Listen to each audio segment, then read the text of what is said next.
I wanted to talk to the few witnesses there to see if they can tell us what happened. I spoke to one lady, and she hears this bang, and she just turns and saw this person drop. And another person across the parking lot on the same aisle, and they also see this man drop. The witnesses all agreed that there was a very loud bang. It wasn't a pop or wasn't a small one, which indicated a higher caliber weapon to us. It's 5:30 in the afternoon at one of the busiest intersections in Montgomery County. And it happens in broad daylight directly across from one of our district police stations. We have no witnesses that actually saw the shooter. There was not even a good, clear direction as where the shot came from. That indicates to us that the shot came from some sort of a distance. We were a little baffled at this point.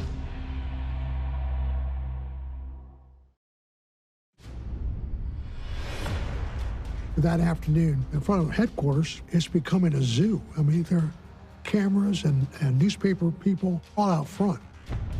Chief Moose knew we had to put out information. He had to address and let people know that we have 5 homicides. The person or people have demonstrated a willingness and ability to shoot people of all races, all genders. I'm in the newsroom with my colleagues as Chief Moose announces that there's a sniper on the loose and that 5 people have been randomly selected and killed. Every serial killer leaves some mark as they go on their spree. In this case, the mark is the randomness. People hear a shot, a body drops. We're all stunned. 3 of the 5 victims had single shots to the back. 1 was shot to the neck and 1 was to the head. We had no idea ballistic trajectory, that is, where the rounds were originating from, and no witness statements whatsoever that could give us the location of that shot. This is really, really getting dangerous because you don't know where it's going to happen next, and you don't know who it's going to happen to next. Stores started closing, parking lots were empty. You cannot go to the grocery store and put something in your trunk. You can't go to the gas station, pump your gas without worrying about something along that line. They're scared. What's the objective of the sniper? Is he hunting people for sport? Is there some other end game? This is a race against time.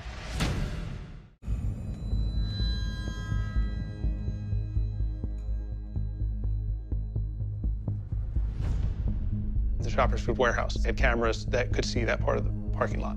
I go inside the store with Detective McNerney, and we got to look at the surveillance video from the parking lot from the Shoppers Food Warehouse. Surveillance tape shows Martin pulling into the parking lot coming off the Randolph Road. He gets out, he has his shopping bags with him, takes about 8 or 10 steps down the driveway, and he drops. Unfortunately, we don't see anything else. The surveillance tape is not showing us a bullet plume, a muzzle flash. What the video showed us is there was no one else around him. This wasn't a robbery. He was just walking up the aisle and fell. It's chilling because I've never dealt with a sniper-style case.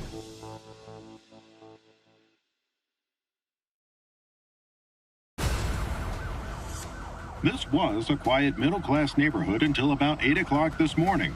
The initial information I receive is that there was a loud bang. He's been shot from a distance. Investigators identify the victim as 13-year-old Iron Brown. The fact that it's a child shot just shocks not only the community, but it shocks the police officers, the investigators. Targeting children is just almost unbelievable. But stepping over the line, shooting a kid, I guess it's getting to be really, really personal now. Based on information gathered at the scene, Investigators begin to search the surrounding areas where they believe the shot might have come from. He is probably getting shot from the wooded area, which is adjacent to the school. They find a cartridge case from a bullet. And they found a tarot card. And the tarot card has a message written on it. On that card was written, "For you, Mr. Police, call me God, do not release to the press." And it's a death card.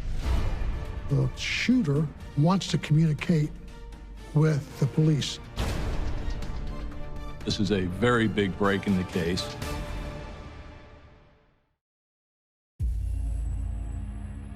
Muhammad felt abandoned as a youth. His mother died at age 3. Father left the house, was not raised by his parents. And then at some point, Muhammad was a soldier in Desert Storm. So he had all the skills that a successful killer would need based on his training to kill within the Army and his exposure and practice with weapons. Muhammad's wife had been interviewed and said that once he came back from Desert Storm, he was a completely different man. Military-based trauma can certainly lead to changes and alterations in how your brain functions. His wife said there was verbal domestic violence that escalated into physical domestic violence. So she had left him and had taken the children. So because of Muhammad losing his mother and father at such a young age, and then his wife abandoning him with the children he created, only left him with a desire to have some connection, some perhaps child of his own, or he had a need to be a mentor. And this helped manifest a bond with perhaps a new child, so to speak, which would be Malvo. Muhammad met Malvo in Antigua because he was essentially a wayward, homeless youth living there. Malvo had some type of illness, and Muhammad nursed him back to health. They formed an extremely close emotional, physical bond, and he treated him as one of his own children. Muhammad was devoted in essentially brainwashing Malvo into incorporating his own belief systems that were, grounded in racism, in religion. He was training Malvo into being a killer by making Malvo play video games hours on end that had murder as a motive to the video games. He also would take Malvo down to the very poor neighborhoods to indoctrinate him as to how poor blacks lived and how they were oppressed by white men.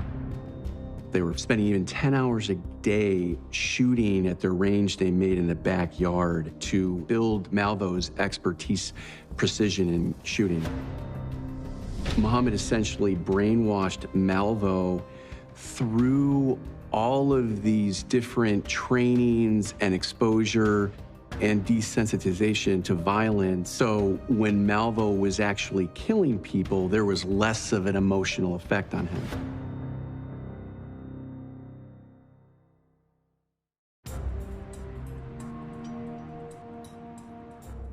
During the investigation, Chief Moose knew we had to put out information. He was very good about that initially and would continue to do so throughout the investigation. So after we have a shooting in a neighboring jurisdiction where a young boy is shot at a middle school, Chief Moose holds a press conference with regard to the shooting of Iran Brown, the 13-year-old. And he is legitimately quite emotional to the point where he teared up. Chief Moose showed how much he cared at that press conference, talking about this 13-year-old child who was in a hospital fighting for his life after being cowardly gunned down by the sniper. He knew it was his ultimate responsibility as chief law enforcement officer in Montgomery County to solve this case, protect people. That's what we got into this business for. And so Chief Moose made sure that everybody out there, especially investigators, had their bulletproof vests on. We don't ordinarily wear them, but he ordered us to get them on, which is good advice. But the frustration of not being able not only to provide an answer, but seemingly not being able to provide protection, which is one of the primary responsibilities that law enforcement agencies have, it's extremely frustrating. And it's our families who are also at risk, all of our families, brothers, sisters, fathers, mothers. And that responsibility falls on the police department. It falls on major crimes. It falls on Chief Moose. But it fell on a team that eventually was able to move forward and take care of the case. I remember thinking at that press conference that England had Winston Churchill during the Battle of Britain to hold steady and encourage the people.